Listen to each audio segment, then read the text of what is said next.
आज भी शिव महापुराण की कथा कहती है जिसके शरीर में काया का रोग हो जाता है, सोराइसिस जैसी बीमारी हो जाती है, खाल निकलने लगती है, चेहरे पर कालापन आ जाता है, आंखों के नीचे कालापन आ जाता है, या शरीर में काले काले धब्बे पूरे शरीर में कहीं पर भी पड़ जाएं, डॉक्टर का इलाज करवाओ, डॉक्टर को शिव मानो, जो दवाइयां दे वो खाओ, जांचें करने की बोले जांचें कराओ, पर साथ में एक काम और करो, शंकर भगवान को 5 बेलपत्र 5 दुर्वा समर्पित कर कर एक ही लोटे से 5 बार थोड़ा थोड़ा जल सुंदरेश्वर महादेव के नाम से चढ़ाओ।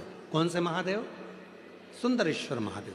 जो जल चढ़ाया है उस जल को कटोरी में झेल कर लेकर आओ, 5 दुर्वा में से एक दुर्वा एक बेलपत्र उठाकर ले आओ। बेलपत्री को सुबह के समय खा लो, दुर्वा को प्रदोष काल में खा लो, और वो पानी को पूरे शरीर पर 5 बार लगाना चालू कर दो। शरीर में कितना भी अगर कालापन आ रहा होगा, छट्टे पड़े होंगे, सोराइसिस जैसी बीमारी भी होगी, तो लगभग 1.5 महीने के अंदर पूरा काया ठीक होना प्रारंभ हो जाएगी। सुंदरेश्वर महादेव का इतना महत्व, इतना महत्व। कौन से महादेव? सुंदरेश्वर महादेव। आज मुंबई की धरा से एक बात कहना चाहते हैं, सावधानी से सुनिएगा। हम जानते हैं यहाँ पर ट्रैफिक बड़ा जाम रहता है, हम जानते हैं कि बड़ी बड़ी बिल्डिंगों के बीच में रहना, हो सकता है पास में मंदिर भी ना हो। हम ये भी जानते हैं कि आसपास में मंदिर बहुत दूर होंगे, आप पहुंच नहीं पाएंगे, हो सकता है।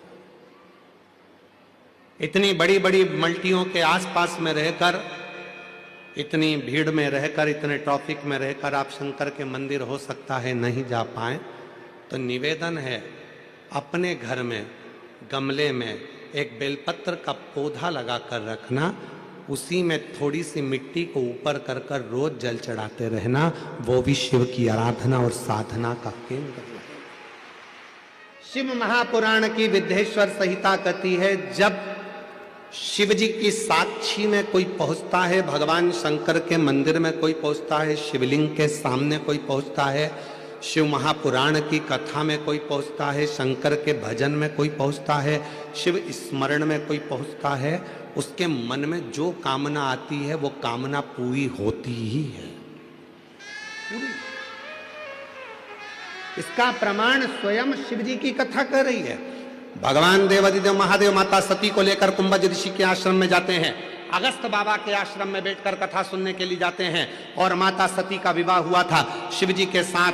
बड़ी सुंदर विवाह संपन्न होने के बाद शंकर भगवान माता सती को कुंभज ऋषि के यहाँ, अगस्त ऋषि के यहाँ जब कथा सुनाने के लिए लेकर गए, सती माता कथा सुनने के लिए बैठी, तो सती माता के मन में आया शादी के बाद तो पति को, पत्नी को भ्रमण कराने के लिए कहीं और लेकर जाना चाहिए, पर मेरी शादी होते से पति शिवजी मुझे कथा सुनाने बिठा दिए।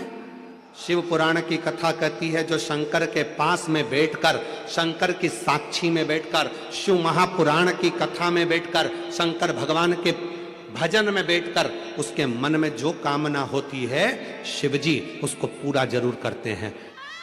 इसलिए मेरी मुंबई की जीजियों और मेरे मुंबई के जीजाओं, मेरी बेटियों बेटाओं, मेरी बुजुर्ग माँ बाप, एक बात का स्मरण अपने अंदर रखना, यदि कथा सुनने के लिए बैठे हो तो तुम जो अपने लिए अच्छा चाहते हो वो परमात्मा से मांगना, दूसरे की बुराई मत करना। भीतर से यह मत सोचना कि ये पड़ोसन ने मुझे बैठने की जगह नहीं दी, इसको तो कोनी मार के जाऊंगी। विचार नहीं करना, विचार ना करना। भाई लंटनों ने रोक दिया, आपको कार्यकर्ताओं ने रोक दिया, यहां से मत जा, वहां से मत जा, और मालूम पड़े सिर पे पल्लू लेके मन में सोच लिया बाद में देखूंगी तुझे, रुक जा, बाद में। और मन में अब तुम 5 दिन तो कथा के मिले, केवल 5 दिन कथा के मिले।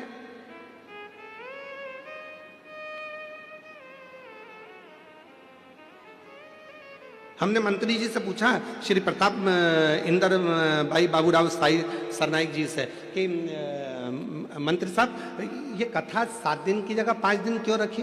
तो कहा गुरुजी पहले 6 मंथ का एग्जाम देख लूं, फिर फाइनल एग्जाम देख लेंगे। तो पहले हमारे जो श्रोता हैं मीरा रोड के, मीरा भयंदर के, ये लोग भगवान शिव की भक्ति में कैसे डूबते हैं, इनका कैसा भजन रहता है, इनका कैसा स्मरण रहता है।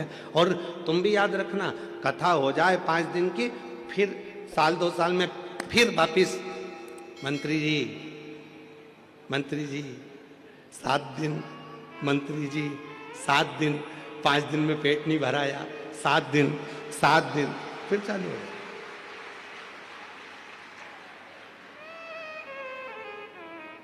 छोड़ना मत ही इनको भी, पकड़ के रखना। 7 दिन, 2 साल में, 4 साल में, 5 साल में, 6 साल में, 7 साल में लगे रहे। मंत्री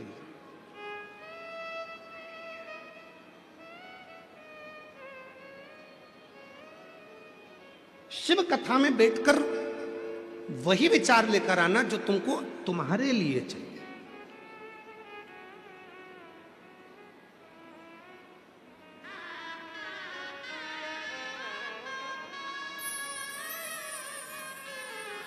वो विचार, गलत विचार लेकर ही मत आना।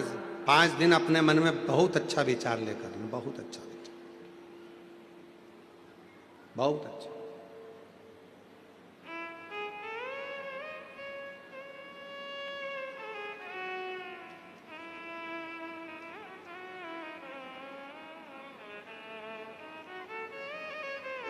पार्वती जी बैठी थी शिव जी के पास में।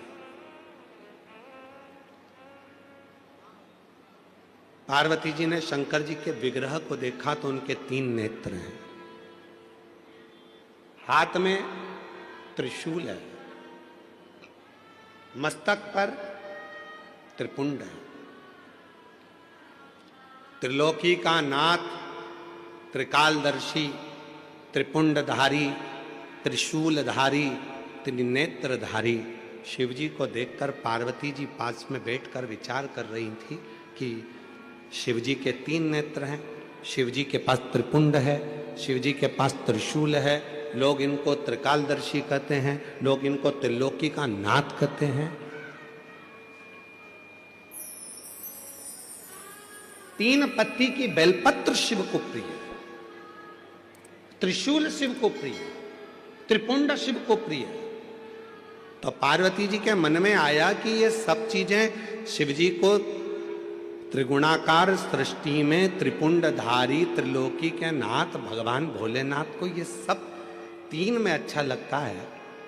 पार्वती जी के मन में भाव आया कि